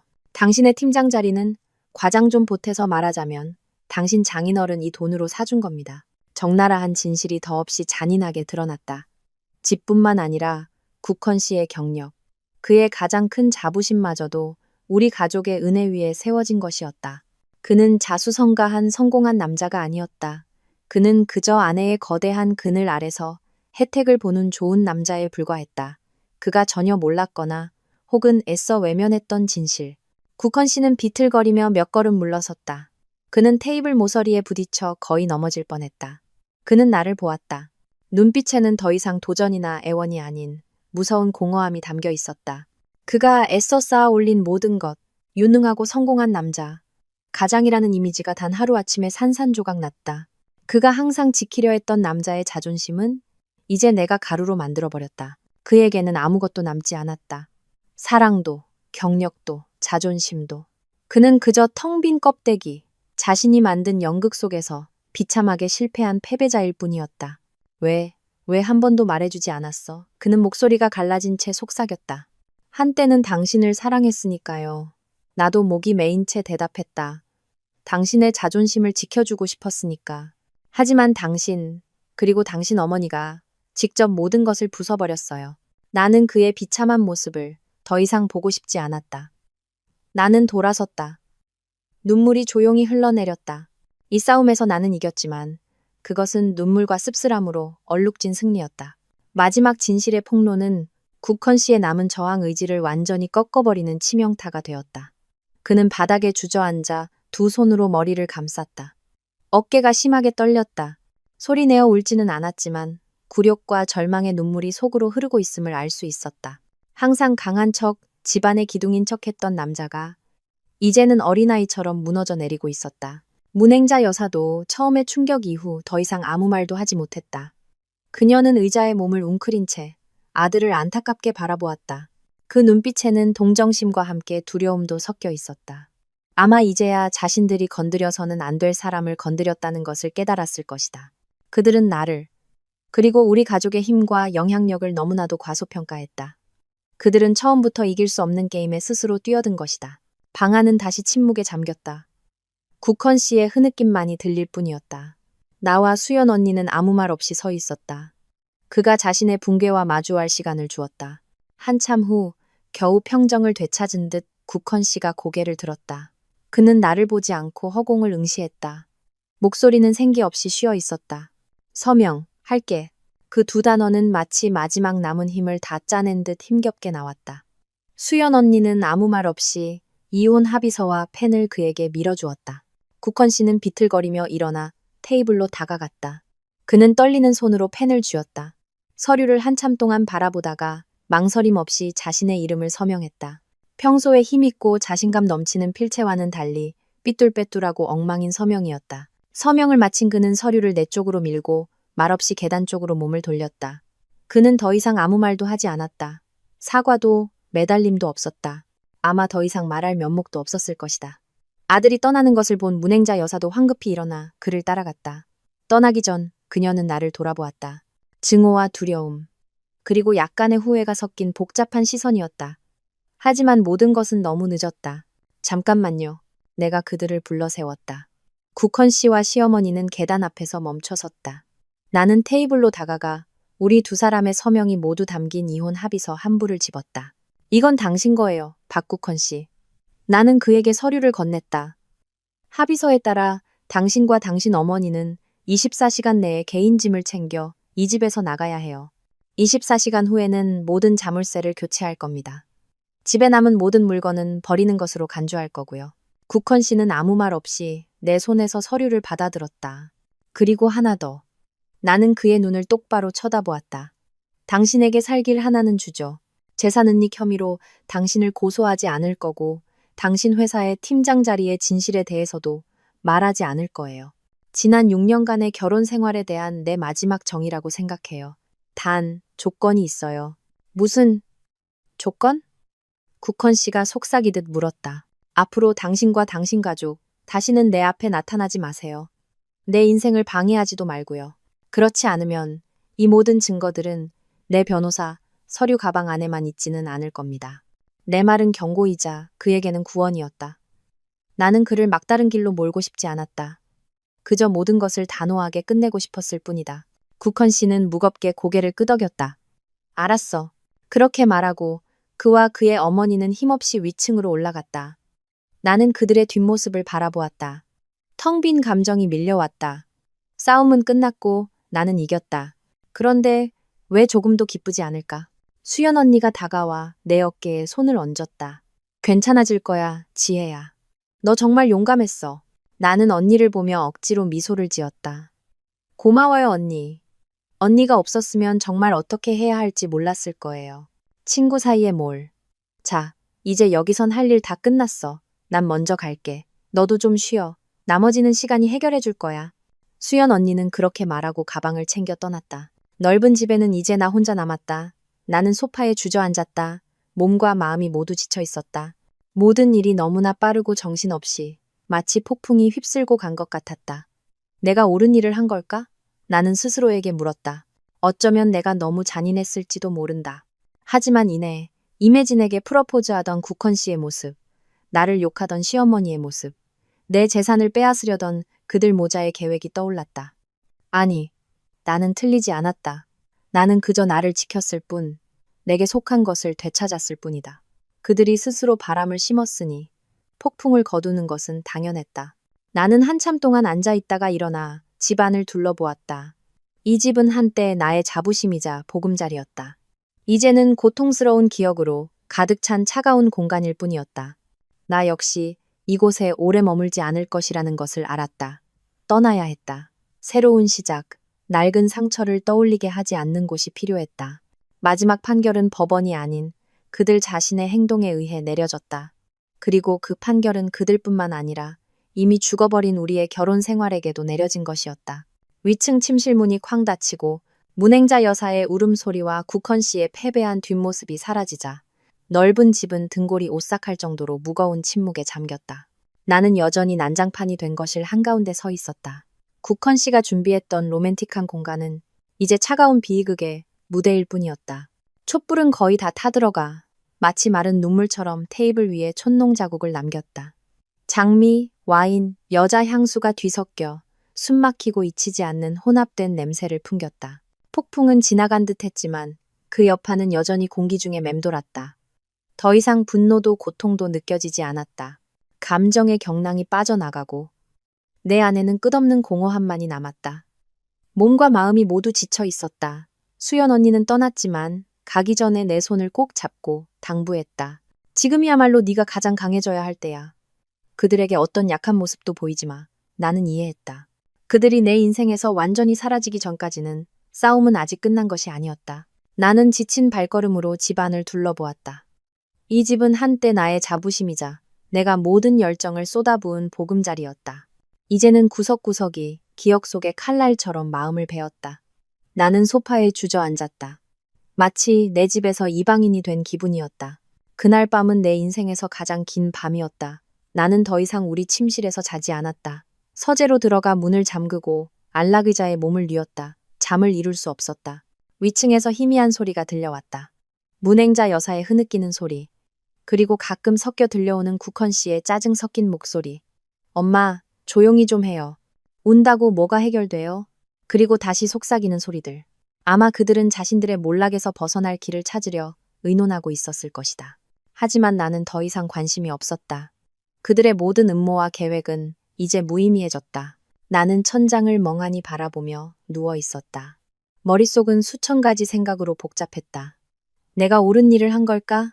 모든 것을 그렇게 무자비하게 까발린 것이 너무 잔인했던 건 아닐까? 하지만 이매진에게 무릎 꿇고 프러포즈하던 국헌 씨의 모습, 나를 향한 그의 험담, 그들 모자의 재산 횡령 음모가 생생하게 떠올랐다. 아니, 나는 틀리지 않았다. 나는 그저 나를 지켰을 뿐이다. 인내와 관용은 자격 있는 사람에게만 베푸는 것이다. 악의를 품은 자들에게 관용은 어리석음의 다른 형태일 뿐이다. 나는 그렇게 동이 틀 때까지 누워 있었다. 다음 날 아침 일찍 일어났다. 샤워를 하고 편한 옷으로 갈아입은 뒤 부엌으로 내려가 진한 커피 한 잔을 내렸다. 집은 여전히 조용했다. 아마 밤새 괴로워하다 지쳐 잠들었을 것이다. 나는 그들을 위해 아침 식사를 준비하지 않았다. 더 이상 그럴 의무가 없었다. 나는 식탁에 앉아 조용히 커피를 마시며 기다렸다. 오전 9시쯤 국헌 씨가 위층에서 내려왔다. 그는 영혼 없는 시체 같았다. 눈은 퀭하고 수염은 덥수룩했으며 옷은 구겨져 있었다. 그는 나를 쳐다보지 않고 조용히 부엌으로 들어가 물 한 잔을 단숨에 들이켰다. 그리고 다시 위층으로 올라갔다. 잠시 후 짐 챙기는 소리, 여행 가방 끄는 소리, 물건 옮기는 소리가 들렸다. 그들은 짐을 싸고 있었다.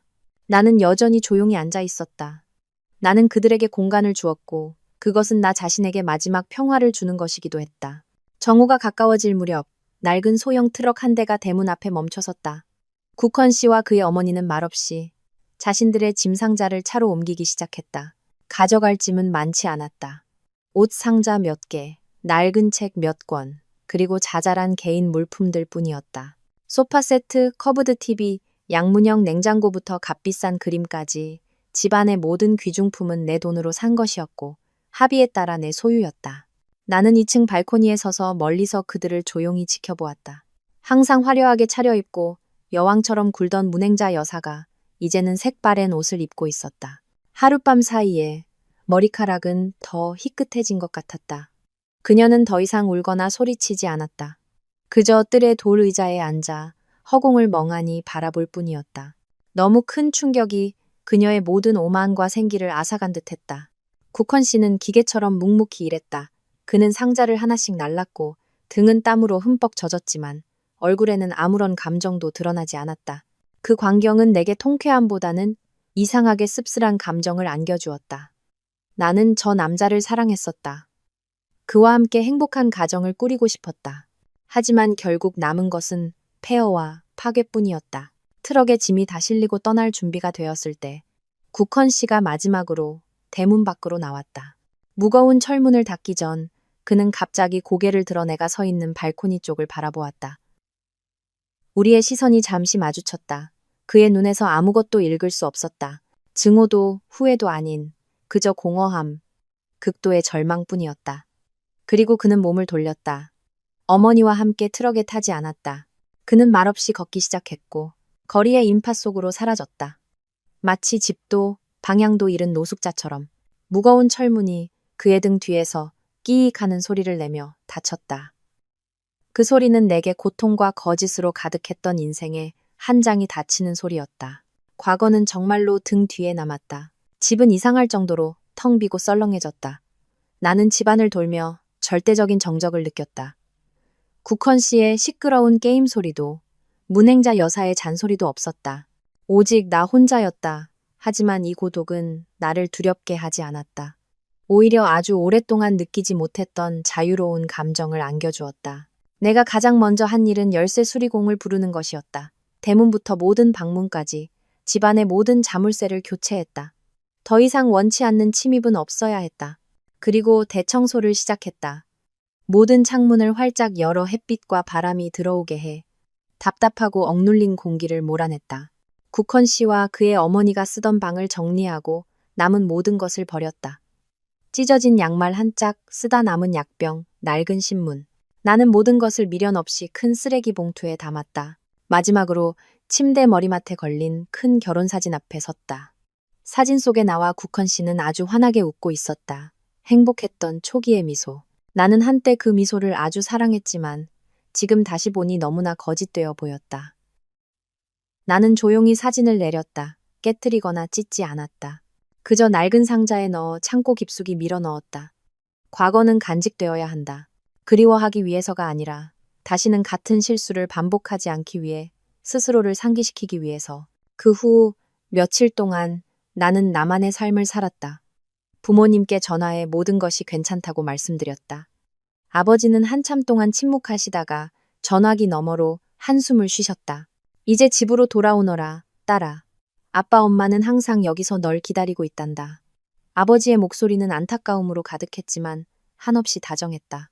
가족이 항상 가장 평온한 안식처라는 것을 알았지만 나는 바로 돌아가지 않았다. 스스로 마주하고 상처를 치유할 시간이 필요했다. 나는 나 자신을 위한 시간을 갖기 시작했다. 지난 6년간 놓쳤던 것들을 했다. 스파에 가고 요가 수업에 등록했다. 예전에 시간이 없어 읽지 못했던 책들을 읽었다. 결혼 생활 때문에 거의 연락이 끊겼던 옛 친구들과 만나 커피를 마셨다. 다시 만난 친구들은 내 이야기에 모두 경악했지만 이내 따뜻한 포옹과 진심 어린 격려를 해주었다. 세상에, 드디어 벗어났구나. 정말 축하해, 지혜야. 나 자신이 되는 느낌. 누구의 눈치도 보지 않고 마음껏 웃고 떠드는 느낌. 정말 너무나도 멋졌다. 나는 점차 나의 진짜 모습, 쾌활하고 독립적이며 삶을 사랑하는 안지혜를 되찾았다. 어느 날 오후 조용한 카페에서 책을 읽고 있는데 수연 언니에게서 전화가 왔다. 지혜야, 박국헌 그 자식 소식 있는데 들을래? 무슨 일인데요? 언니? 나는 완전히 평온한 목소리로 물었다. 걔네 회사에서 결국 내 아버지가 최대 주주라는 걸 알게 됐나 봐. 거기다 개스캔들까지 터졌으니 사장이 직접 내 아버지께 전화해서 사과하고 사실 확인을 했대. 결과는? 해고당했어. 사유는 직업윤리 위반으로 회사 이미지에 심각한 손상을 입혔다는 거고. 그래요? 나는 전혀 기쁘거나 통쾌하지 않았다. 그저 막연한 씁쓸함만 느껴졌다. 그는 스스로 자신의 미래를 망친 것이다. 듣자 하니 지금 여기저기 일자리 구하러 다니는데 그런 소문이 다 퍼져서 아무 데서도 안 받아준대. 걔랑 걔 엄마 지금 서울 외곽의 허름한 단칸방에서 월세로 산다더라. 시어머니는 그 충격으로 병이 나서 맨날 누워만 있대. 사는 게 쉽지 않을 거야. 그 말을 듣고도 나는 어떤 감정을 느껴야 할지 몰랐다. 원망은 사라지고 멀리서 느끼는 연민만이 남았다. 뿌린 대로 거두는 것. 그것이 누구도 피할 수 없는 인생의 법칙이었다. 나는 이 집을 팔기로 결정했다. 나 혼자 살기에는 너무 컸고 무엇보다 슬픈 기억이 너무 많았다. 낡은 상처를 떠올리게 하지 않는 곳에서 완전히 새로운 시작을 하고 싶었다. 나는 집을 판 돈과 저축을 합쳐 서울이 한눈에 내려다 보이는 도심의 아름다운 펜트하우스를 샀다. 모든 인테리어를 직접 다시 디자인했고 나만의 개성이 담긴 현대적이고 세련된 공간으로 만들었다. 어느 날 저녁 새 집으로 이사한 후 나는 시원한 바람이 부는 발코니에 서서 레드와인 한 잔을 들고 반짝이는 도시의 야경을 감상했다. 평온함과 자유로움이 가슴 가득 차올랐다. 아버지에게서 전화가 왔다. 딸아, 이번 주말에 시간 있니? 집에 와서 아빠 엄마랑 밥 먹자. 아빠 친구인 이 사장님이랑 그 아들도 올 거야. 이름이 이민준인데 프랑스에서 유학하고 막 돌아온 아주 유능한 젊은 건축가란다. 아빠는 너희 둘이 한번 만나보면 일적으로 협력할 수도 있을 것 같아서. 나는 미소 지었다. 아버지의 의도를 알았다. 그는 항상 내 행복을 걱정하신다. 예전 같았으면 거절했겠지만 지금은 달랐다. 네, 아빠, 주말에 갈게요. 과거의 문은 닫혔다. 새로운 기회와 새로운 사람들로 가득 찬 새로운 문이 열리고 있었다. 미래가 어떻게 될지는 모르지만 나는 모든 것을 받아들일 준비가 되어 있다는 것을 알았다. 6개월이라는 시간은 눈 깜짝할 사이에 지나갔다. 서울의 추운 겨울이 물러가고 따스한 봄 햇살이 비추기 시작했다. 내 삶도 계절처럼 완전히 변했다. 과거의 어둡고 무거운 껍질을 벗어 던지고 화사하고 생기 넘치는 새 옷을 입었다. 도심의 최고층 펜트하우스는 나의 진정한 보금자리가 되었다. 내가 꿈꾸던 평온한 안식처. 매일 아침 일어나면 가장 먼저 커튼을 걷고 아침 햇살이 방 안 가득 들어오게 했다. 높은 곳에서 서서히 깨어나는 도시를 내려다보며 내 삶의 주인이 된 기분. 내가 직접 만든 공간에서 자유로운 공기를 마시는 기분은 실로 달콤했다. 더 이상 내 집에서 외롭지 않았다. 오히려 혼자 있는 순간을 즐기며 내면의 가장 깊은 목소리에 귀 기울였다. 침묵은 더 이상 무서운 공허함이 아니라 흥미진진한 새 삶을 위한 부드러운 배경음악이었다. 독이 든 결혼 생활을 단호하게 끝낸 후 나는 이전 회사로 돌아가지 않기로 결정했다. 완전한 새 출발이 필요했다. 어떤 틀이나 정해진 길에 얽매이지 않고 자유롭게 날갯짓할 수 있는 곳. 나는 지난 몇 년간 쌓아온 모든 열정과 경험, 그리고 인맥을 쏟아부어 나만의 건축 디자인 스튜디오를 설립했다. 이름은 지혜 건축 디자인. 이미 인정받은 재능과 약간의 행운 덕분에 내 스튜디오는 업계에서 빠르게 주목받았다. 큰 계약과 도전적인 프로젝트들이 연이어 찾아왔다. 누구의 소개나 체면 때문이 아니라 순전히 내가 쌓아온 능력과 명성 덕분이었다. 나는 이전보다 훨씬 더 바빠졌다. 설계도면 앞에서 밤을 새우는 것이 다시 일상이 되었지만 그것은 열정과 흥분으로 가득 찬 바쁨이었다. 프로젝트 하나가 끝날 때마다 고객의 칭찬 한마디 한마디가 내가 거의 잃을 뻔했던 자신감과 자존감을 쌓아 올리는 단단한 벽돌이 되었다. 나는 일에 대한 사랑, 어떤 계산이나 무의미한 희생으로 더럽혀지지 않은 순수한 사랑을 되찾았다. 아버지의 절친한 친구인 이 사장님의 아들, 이민준 씨와의 만남은 내 삶에 예상치 못한 신선한 바람을 불어넣었다. 처음에는 부모님을 기쁘게 해드리기 위해 저녁 식사 자리에 나갔을 뿐 어떤 기대도 하지 않았다. 한 번 실패한 결혼 생활 후 내 마음이 다시 설렐 수 있을 거라고는 생각하지 않았다. 하지만 민준 씨는 내 생각을 바꾸게 했다. 그는 국헌 씨와 달랐다. 번지르르한 외모나 화려한 말솜씨는 없었다.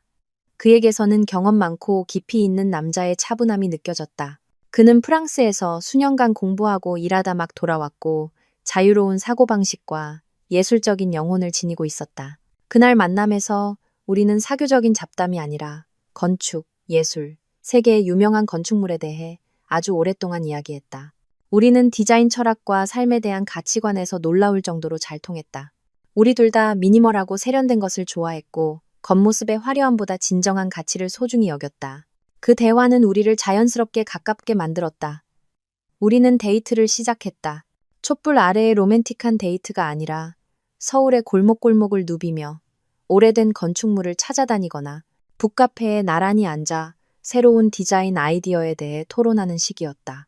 민준 씨는 나의 친구이자 마음이 통하는 동료가 되었다. 그는 결코 내 과거에 대해 묻지 않았고 내가 이혼한 이유에 대해 한 번도 궁금해하지 않았다. 그는 그저 내가 이야기를 필요로 할 때 조용히 곁에서 들어주었고 진심 어린 조언을 해주었으며 항상 내 모든 결정을 존중해 주었다. 그의 섬세함과 따뜻함은 내 마음속의 얼음을 서서히 녹였다.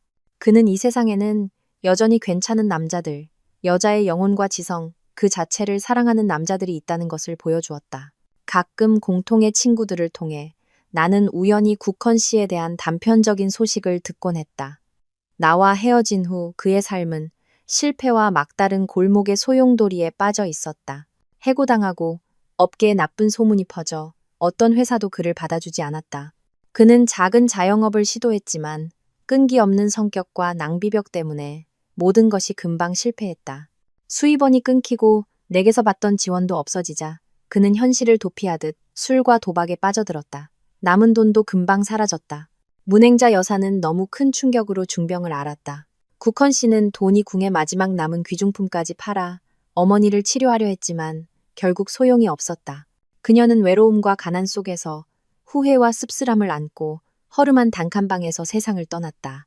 어머니의 죽음은 마지막 한 방울의 물처럼 국헌 씨를 완전한 붕괴의 벼랑 끝으로 몰아넣었다. 그는 말 그대로 빈털터리가 되었다. 가족도, 직업도, 친구도, 미래도 없었다. 그는 정처 없이 떠돌며 자기 자신의 희미한 그림자가 되었다. 그런 소식을 들을 때마다 내 마음에는 어떤 통쾌함도 잃지 않았다. 과거는 너무나 멀어졌고 원망이 있었다 해도 시간과 함께 사라졌다. 나는 그저 탐욕과 이기심 때문에 스스로 인생을 망친 한 인간에 대한 먼 연민을 느낄 뿐이었다. 그의 이야기는 내게 선택과 그 대가에 대한 값비싼 교훈으로 남았다. 이혼 후 거의 1년이 지난 어느 화창한 일요일 아침, 나는 민준 씨와 함께 한강공원을 산책하고 있었다. 선선한 가을바람이 불어왔고 풍경은 평화로웠다. 우리는 손을 잡고 말없이 걸으며 잔잔한 강물을 바라보았다. 내 마음도 이상할 정도로 평온했다. 지혜 씨. 민준 씨가 갑자기 멈춰서서 나와 마주 섰다. 그는 내 두 손을 잡고 내 눈을 깊이 들여다보았다. 그의 눈빛은 진심 어리고 따뜻했으며 약간의 긴장감이 서려 있었다. 과거에 힘든 일을 많이 겪었다는 거 알아요. 그 상처를 다시 꺼내고 싶지는 않아요. 그냥 말하고 싶었어요. 지난 시간 동안 지혜 씨와 함께한 시간이 제 인생에서 가장 행복한 시간이었다고. 그는 마치 용기를 내듯 깊은 숨을 들이쉬었다. 지혜 씨, 사랑해요. 당신의 강인함, 지혜, 그리고 지금의 당신을 만든 그 상처들까지도 사랑해요. 허락해준다면 당신과 함께 미래의 길을 걷고 싶어요. 존중과 이해, 나눔 위에 세워진 새롭고 진정으로 견고한 행복을 함께 만들어가고 싶어요. 나와 결혼해 줄래요? 그의 고백은 화려하거나 거창하지 않았다. 그 운명의 밤처럼 촛불과 꽃도 없었다. 담백하고 진심 어렸으며 내 마음 깊은 곳을 울렸다. 나는 그를 보았다. 내게 조용히 다가와 끈기 있게 기다려주고 자신의 선함으로 내 마음을 다시 따뜻하게 해준 남자. 내 눈에서 다시 눈물이 흘렀다. 하지만 이번에는 행복과 벅찬 감동의 눈물이었다. 나는 아무 말 없이 대답을 대신해 조용히 고개를 끄덕였다. 민준 씨는 아침 햇살처럼 환하게 미소 지으며 내 영혼에 남은 모든 어둠을 몰아냈다. 그는 내 뺨에 눈물을 부드럽게 닦아주고는 몸을 숙여 내 입술에 다정한 키스를 했다. 소유욕이나 욕망이 아닌 오직 소중함과 사랑만이 담긴 키스였다. 우리는 다시 함께 걷기 시작했다. 하지만 이제 앞길은 더 이상 외롭지 않았다. 내 이야기는 아마 여기서 끝날 것이다. 왕자와 공주가 나오는 완벽한 동화는 아닐지도 모른다. 그저 폭풍우를 지나고 배신의 쓴맛을 맛본 평범한 한 여자의 이야기일 뿐이다. 하지만 나는 과거가 나를 삼키도록 내버려두지 않았다. 나는 일어섰고 복수를 위해서만이 아니라 살아갈 권리, 행복할 권리를 되찾기 위해 싸웠다. 나는 행복이 누군가에게서 주어지는 것이 아니라 나 자신이 용감하게 만들어내는 것이라는 것을 배웠다. 그리고 진정한 사랑은 우리가 먼저 자기 자신을 사랑하고 존중할 때 찾아온다는 것도. 앞을 바라보니 희망으로 가득 찬 새로운 새벽이 밝아오고 있었다. 그리고 나는 이제부터 내 인생은 진정으로 가치 있는 남자 곁에서 평온하고 행복한 날들로만 채워질 것이라는 것을 알았다.